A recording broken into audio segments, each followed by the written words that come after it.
तो भाई हो गया था इवनिंग का टाइम, मैं चली गई चाय बनाने, क्योंकि भाई मुझे हुआ है फ़ीवर, तो फ़ीवर में तो थोड़ी बहुत काली चाय पीनी बनती है सो दैट वो थोड़ी जल्दी जल्दी ठीक हो पाए। एंड वैसे भी नाक वाक बंद होती है सबकी, तो सिंपल सी बात है भाई।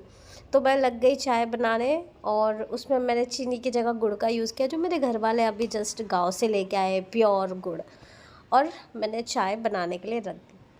और ये मैंने बनाई थी मसाला चाय। सो गाइस, आपके घर पे भी आप चाय बनाकर पीते हो क्या ड्यूरिंग फ़ीवर के वक्त पे?